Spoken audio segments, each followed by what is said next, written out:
Hi class, uh, Jake. My name is Jake Sebastian Pimento. Let's start with the basics. Who is Norman Rockwell? What did he do? Why do people love him? And why is he still so important today? Well, he was the 20th century illustrator who captured America's soul in oil paints. What he did was transform ordinary moments into timeless stories through hyper-realistic illustrations for magazines like the Saturday Evening Post. People love him for that nostalgic warmth. He made the everyday feel heroic and relatable, like a visual hug during tough times. And he's important not because his work reminds us of shared humanity, influencing everything from ads to animations. Born in 1894, he created over 4,000 works that turned everyday life into something profound. Okay, let's go. Rockwell's story begins in 1894, New York City, a tough, working class world far from the glamour we imagine in his paintings. His dad was a textile salesman scraping by, and his mom, through supportive, pushed pushed particularly over dreams. But from a young age, Norman was hooked on art, sketching obsessively despite his family's modest means. He copied illustrations from magazines like Scribner's, idolizing masters like Howard Pyle, who taught him that stories could leap off the page. At just 14, he made a bold move, quitting high school to enroll at the Art Students League, honing his skills through sheer determination and odd jobs to pay tuition. No formal path, just raw talent in practice sessions in cramped apartments. By 17, he'd illustrated his first magazine cover for Boy's Wife, a whimsical take on scouts that caught editors' eyes. That early independence, born from urban grit, forged his signature focus on authentic, unpolished humanity, real emotions, no pretension. It's a reminder of how grit mixed with those humble roots can shape a vision that idolizes the small town escape he craved. Rockwell's breakthrough came in 1916 with the Saturday Evening Post, the era's leading magazine for middle class America.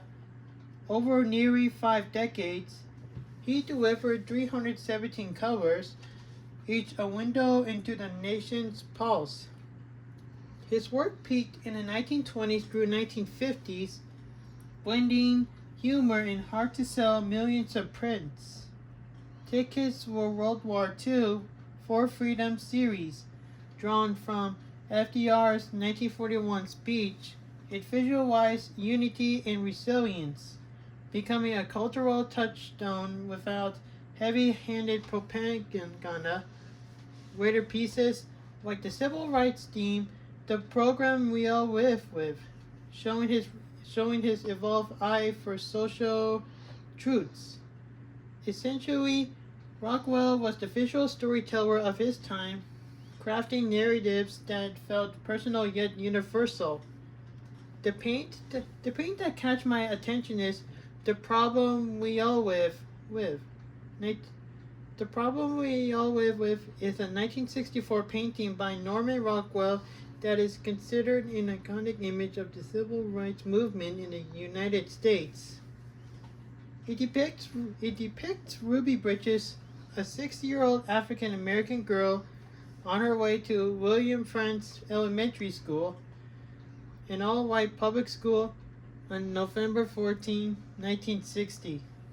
During the New Orleans school desegregation crisis, because of threats of violence against her, she is escorted by 4 deputy U.S. Marshals. The painting is framed so that the marshals' heads are cropped at the shoulders, making Bridges the only person fully visible. On the wall behind her are written the racial slur nigger, and a smashed splattered tomato drawn against the wall is also visible. The painting is oil on canvas and measures 36 inches high by 58 inches wide. Triple Cell Portrait is an oil painting by American illustrator Norman Rockwell, created for the cover of the February 13, 1960 edition of the Saturday Evening Post. What makes Rockwell work endure is his technique, a blend of photographic realism and emotional depth.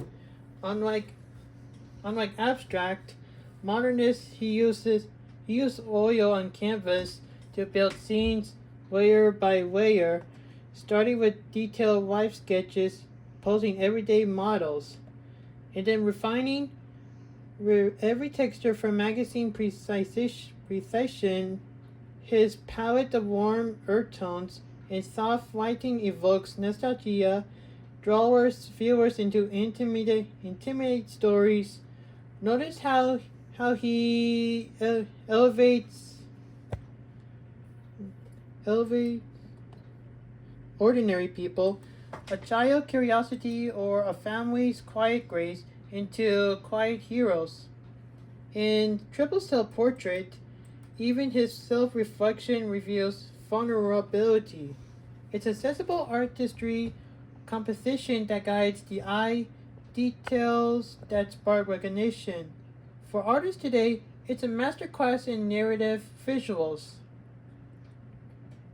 Rockwell died in 1978, but his influence ripples on from the Norman Rockwell Museum in Stockbridge, Massachusetts, where his studio lives as an interactive archive, to modern media. Spielberg called him a poet of the ordinary, and you see it in Pixar's heartfelt animations or those evocative ads that tug at shared memories. In our digital age of filtered perfection, Rockwell reminds us of art's power in the unvarnished, celebrating resilience amid change. Sure, critics noted his wholesome lens, sometimes sidestepped in deeper shadows, but that is strength.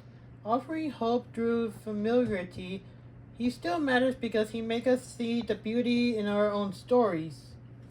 Norman Rockwell, who was not only beloved by the public in his lifetime, seeing his art adorn covers of the most popular publications of the day, but not nearly every single one of the 4,000 plus pieces of art he created during his lifetime survives to this day.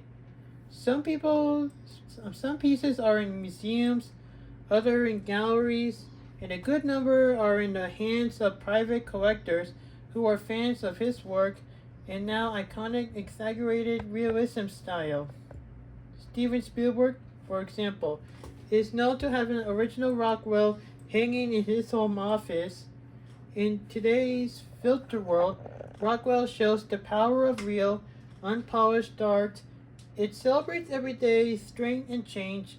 Critics say his wholesome style skipped some tough issues, but that's what makes it strong. Hope in a familiar. He matters now because he helped us spot beauty in our own lives. Thank you. Thank you. And how will like you be remembered?